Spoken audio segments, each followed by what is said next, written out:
Halo, assalamualaikum warahmatullahi wabarakatuh.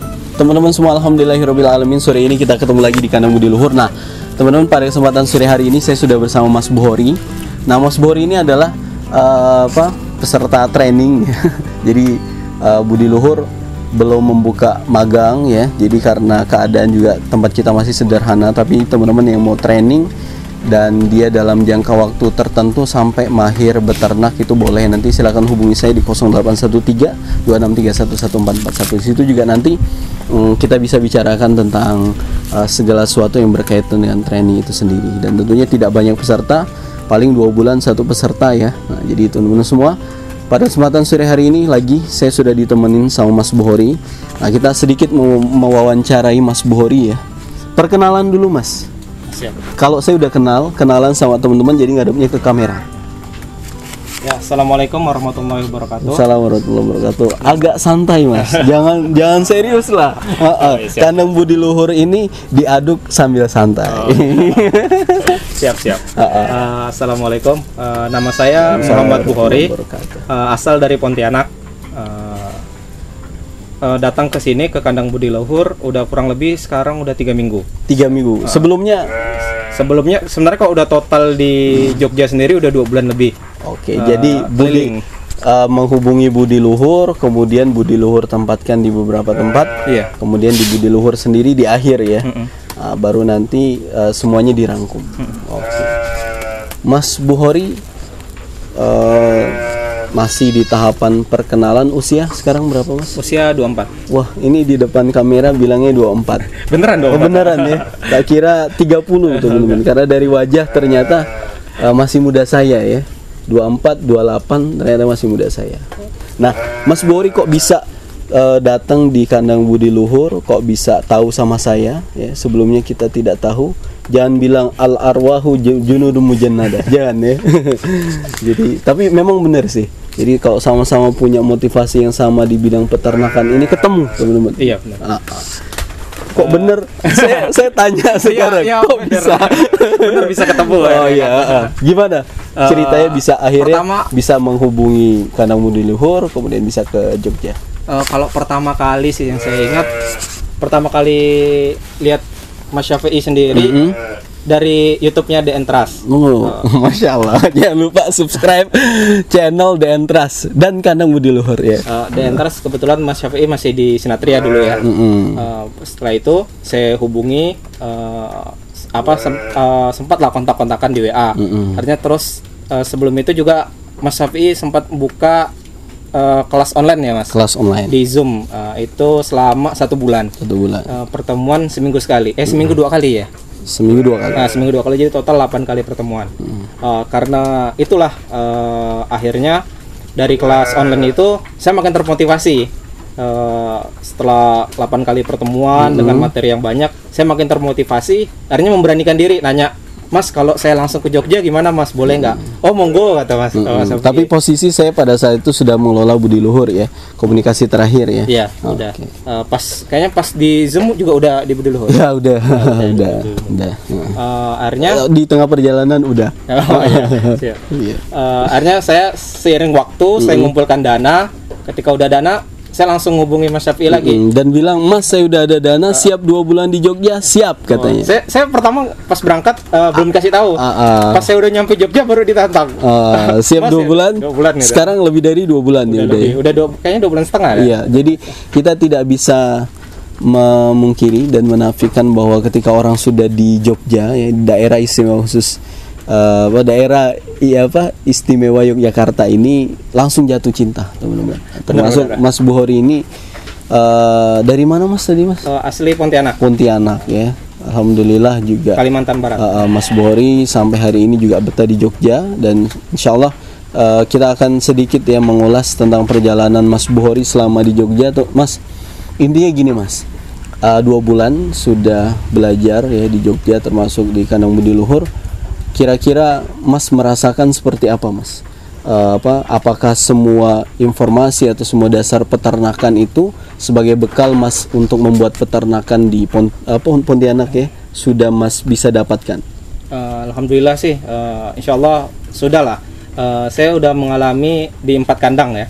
Jadi pertama kandang di Turi, kedua di Klaten, ketiga di Kaliurang, Besi Jangkang, keempat di sini di Budi Luhur. Jadi keempat kandang itu saya merasakan pengalamannya berbeda-beda. Jadi kayak pertama di Turi, disebutin wilayahnya aja. Di Turi itu saya merasakan walaupun kandang baru, tapi itu sudah sangat tertata. Ada jadwalnya, jam segini sampai segini harus ini, jam segini sampai segini harus ini. Karena saya sebenarnya udah tidak asing dengan kambing, karena orang tua usaha akikah. Jadi sudah itulah sehari-hari bertemu dengan kambing. Tapi kalau sombong amat. Tapi kalau masalah beternak itu saya nol besar lah. Jadi guru besar saya ini Mas Syafi'i dalam hal beternak gitu. Ini dalam rangka apa ini? Memuji ini dalam rangka apa? Biar ditraktir makan nanti malam. Tadi udah. Jadi lanjut. Jadi di sana saya merasakan bagaimana kompleksnya memelihara beternak breeding kambing, jadi kambing dan domba. Kompleks ya, dapat pengalaman tentang breeding. Oke, lanjut geser ke Klaten. Di Klaten, saya di sana juga saya mengalami kandang yang ownernya lebih memilih untuk secara alami. Jadi alami. Apa maksudnya? Jadi kambing dan kambing itu dibiarkan. Emang ada yang kimia? Maksudnya dia nggak kita atur. Tidak kita atur. Nggak diatur. Jadi kayak emang biasanya ngatur ternak kambing domba itu kayak gimana? Jadi diatur pola perkawinannya. Pergaulan bebas. Jadi dia di sana pergaulan bebas. Pergaulan bebas. Jadi tapi kalau kambing domba boleh ya. Jadi pas di kandang di Turi itu tersistem ya, di kotak-kotak, di skat-skat, di Klaten diumbar bebas. Bebas. Jadi mereka kapanpun mereka pengen udah langsung jalan gitu. Kambing domba ya. Kalau Turi kambing aja. Di Turi kambing domba juga. Kambing domba juga. Jadi kambing domba ilmu pengetahuannya tetap di jadwal. Jadi saya harus bawa domba jantannya ke tempat betinanya. Pas udah beberapa jam baru balikin lagi ke kandang itunya. Sementara yang di kandang di Klaten itu enggak. Dia full nyatu 24 jam mereka nyatu bersama, hidup bersama gitu. Hidup bersama. Makan, tidur bareng. Bareng. Oke. Dapat ini enggak intensif enggak mereka? Kasih uang. Dapat pakan. Dapat pakan. Soalnya kalau nggak dapat pakan nanti nggak tumbuh. Oke, siap. Jadi di Klaten dapat itu, lanjut lagi ke kambing perah ya. Kemarin itu dikirim di Besi Jangkang. Masih di Sleman, balik lagi ke Sleman. Dapat apa di situ, Mas? Di sana saya merasakan perjuangan luar biasa dalam merawat eksklusif kambing perah. Dia kambing sapera. Jadi merawat intensif kambing perah ya. Karena memang kambing perah ini ternyata perawatannya tidak mudah. Harganya juga istimewa. Harganya istimewa karena jadi dia nggak ada patokan khusus untuk harganya. Jadi penjualnya itu terserah dia mau jual harga berapa, asalkan yang beli ada udah.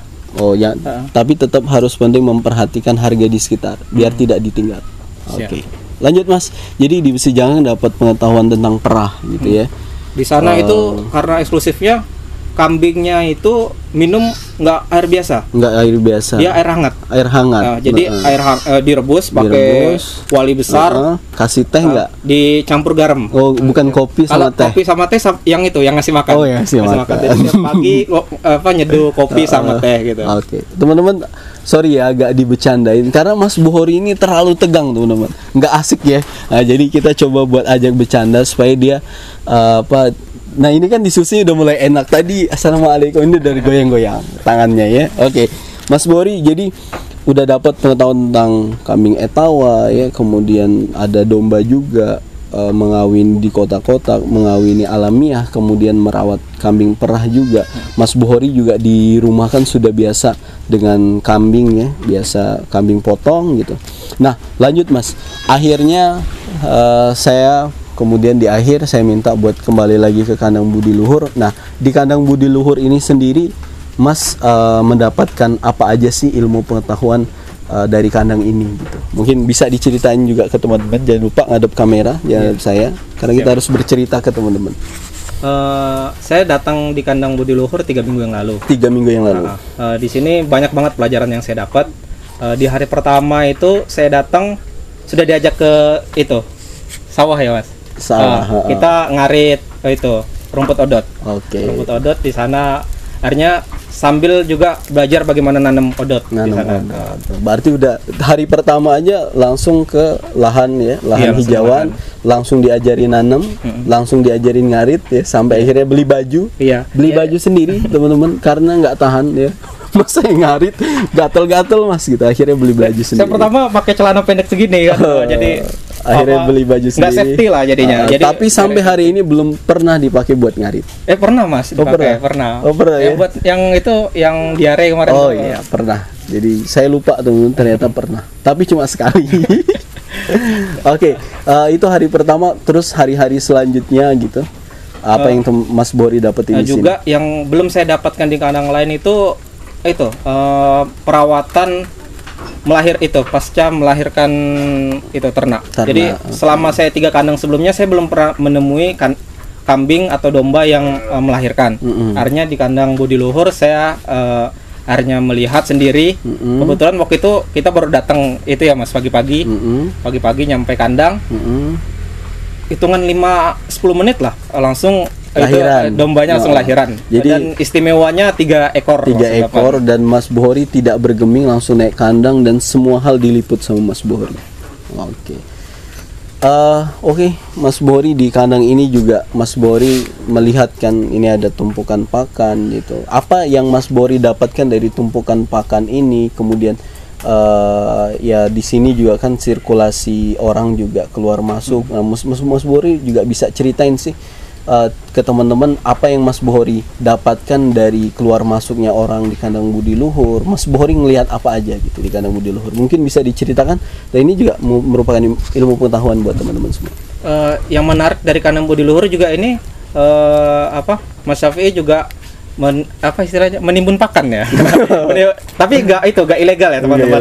Ini legal semuanya. Soalnya beli sendiri ya Mas. Ini beliau ini sangat aktif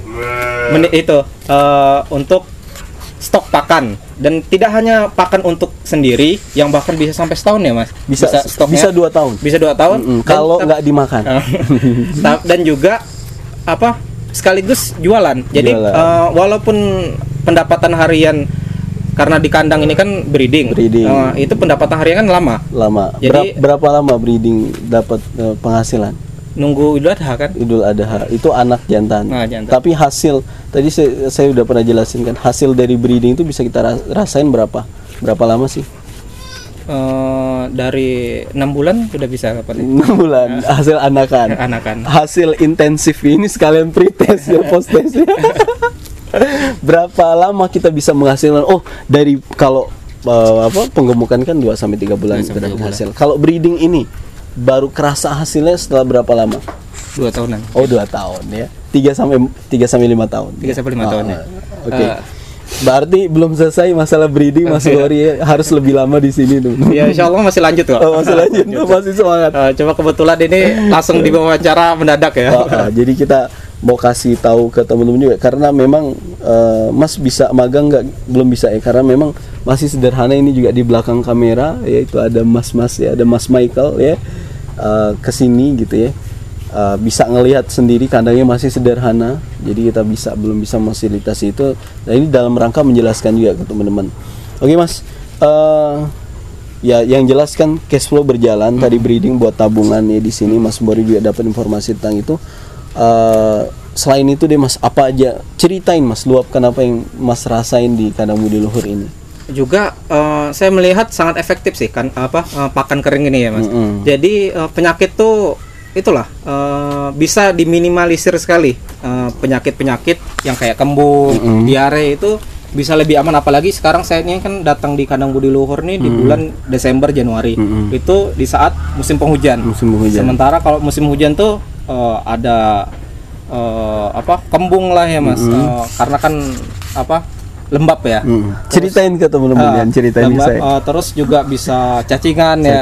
Sementara kalau kita ngarit dengan rumput hijau, nggak kita fermentasi itu langsung segar gitu, itu rentan ya dengan telur cacing gitu ya.